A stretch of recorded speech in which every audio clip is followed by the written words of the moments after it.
farming industry is essential to us. It's been part of being human for as long as we've existed, and yet, in the modern day, it's an industry that very few people truly understand. Now, I've lived on the UK's longest established top quality goat meat farm for almost 2 decades, and have in this time been allowed to gain an understanding of this industry from a perspective that most do not get to see. One of the most important parts of the farming year is the birthing season, in which all of the new generation of animals come into the world. At Cochrane Goats, kidding happens from late March and can stretch from late April to May, and during this time a large strain is placed on the farmers as they make every effort to make sure that everything goes smoothly, both for them and the animals. The preparation for kidding season actually starts over 5 months before the birthing begins, when the farmer selects female animals to go with the specific male that they think will produce the best offspring. Then within the weeks before kidding begins, the farm is converted with lots of individual pens for the mothers and babies to go in. On this farm, we try to make every effort to let the animals undergo natural births, as our main focus is animal welfare and we do not want to distress them.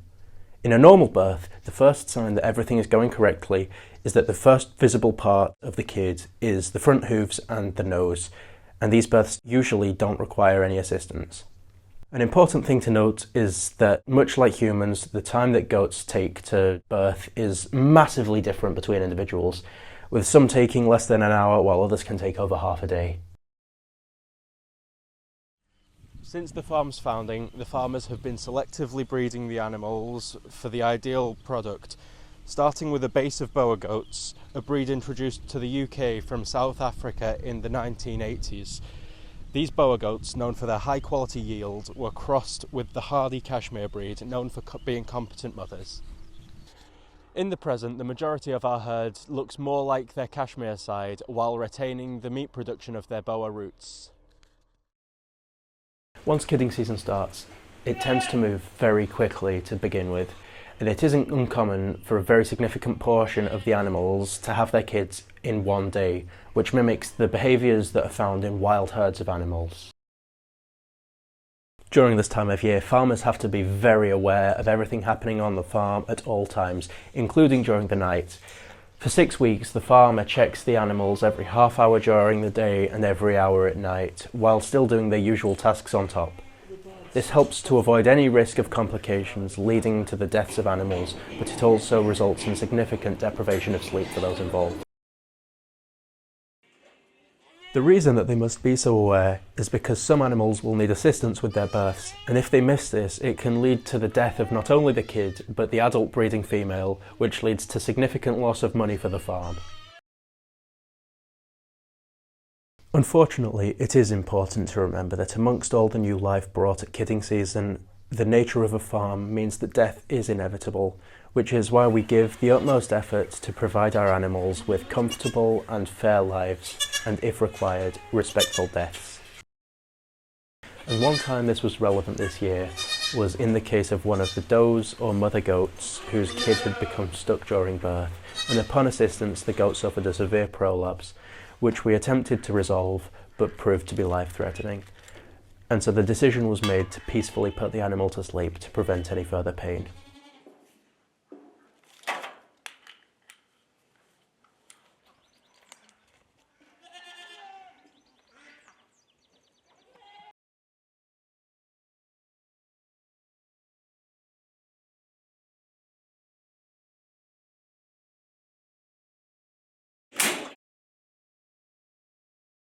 Sharon Peacock is one of the founders of the farm and has worked on it almost every day since 1999, and spring is the season where she is most busy. So, what inspired you to become a farmer? So when we were younger there was a lot of food scares and health scares related to food, and we'd been buying food from farmers and from high quality butchers, but we realised the only way we could get food the quality we wanted with the animal welfare we wanted was to do it ourselves. Choosing goats was a bit of an accident though. An important part of life at Cochrane Goats is maintaining a high ethical standard. So the whole of the farming is as many ethical choices as we can. We're looking at wildlife friendly farming, we're looking at our environmental impact on the climate, we're looking at animal welfare, we're looking at high quality product, but we're also looking at the value for money for the consumer as well. So we try and cover all things and balance everything as best we can. Farming in the way we do is definitely rewarding. It's rewarding in the quality of the food we eat. It's rewarding in the amount of the values of the food we eat and knowing we're doing a good job. And it's nice to know that we've been leading the way in something a little bit peculiar and doing a really good job of it. During kidding especially, lots of very specific methods are put into play to prevent any issues. Kidding season's quite long and drawn out and tiring for us. We're watching all the animals all the time for early signs of kidding. It's nice when they just get on with it and do it themselves, and some of them do, but we're always there on hand in case they need assisting.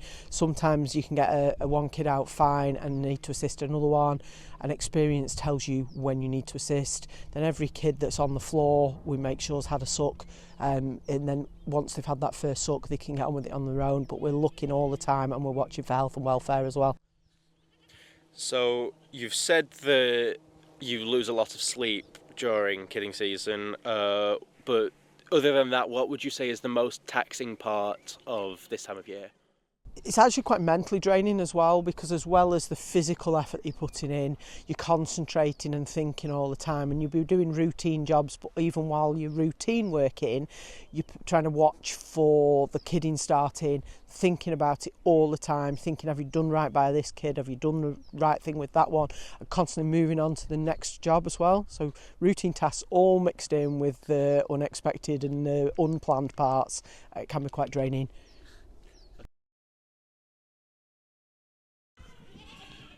Something that's common during kidding season is for animals to need assistance with their births. This is most usual in young animals who are only having kids for the first time. In these cases, a kid may be grabbed by the legs and pulled out of its mother from the inside. And this is often done as a matter of urgency, since once the kid's amniotic sac bursts, it begins to breathe, and if the head sinks back inside the mother, the kid is at risk of drowning. Assistance normally results in the kid being saved. However, on occasion, the animal would never have been able to be brought into the world safely. This year, one animal birthed her first kid relatively smoothly, but it became apparent that something was wrong. And upon inspection, the goat had another kid inside, which had died long before birth, notable by its incomplete development. If this had not been noticed, it would have put at risk the lives of both the mother and surviving kid.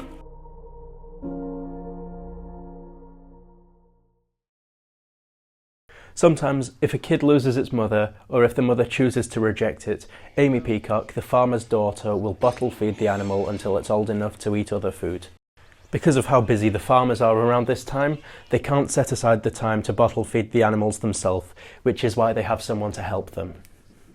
So how long have you been helping with the goat kids? Since 2020 when I was 9. So how many animals are in your care this year? This year I'm looking after 6 goats. What do you like most about helping to feed the young animals?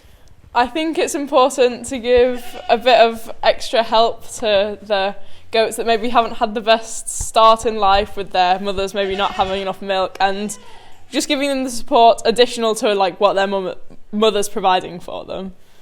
So what do you have to do to ensure the animals that you care for are well?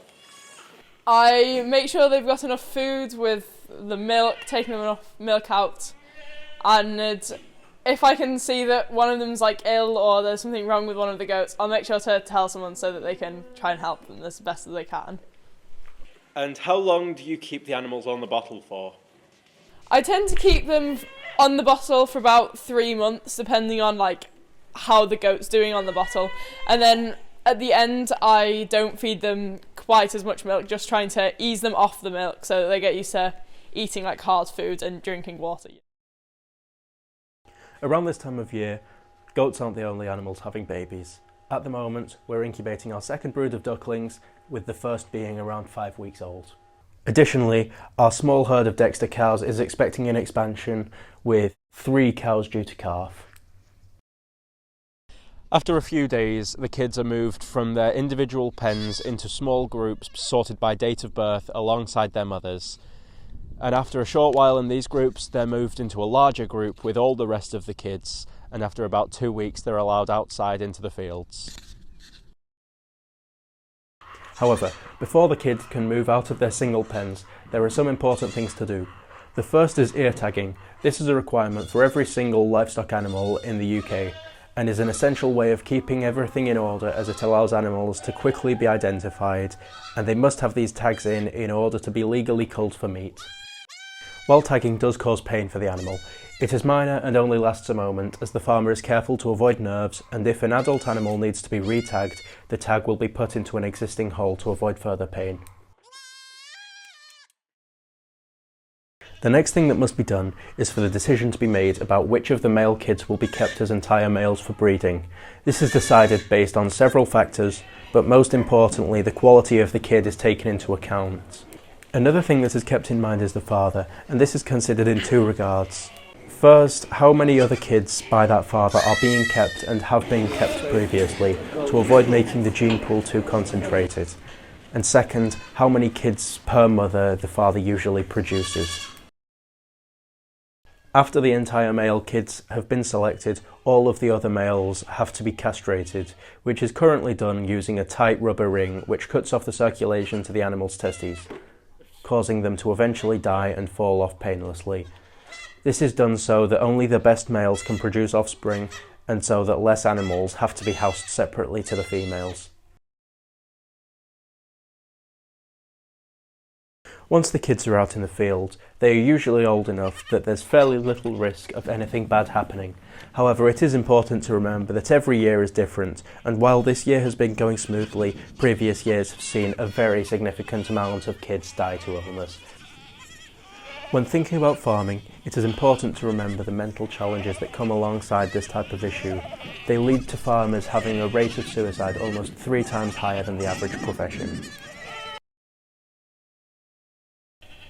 The farming industry is becoming harder to support yourself in, with governmental changes affecting finances, input costs generally spiralling, as well as climate change affecting crop success and the geographical isolation that comes alongside the industry. The animals on farms are not the only ones whose lives lay at risk. I am very thankful to have been raised to be able to understand farming as an industry, and I'm hopeful that in the future it is an area that people can come to know more deeply. However, without a change to the current hostile environment towards farmers, it's one that may not survive. And I think that is a great loss that will affect everyone, not just those central to the industry.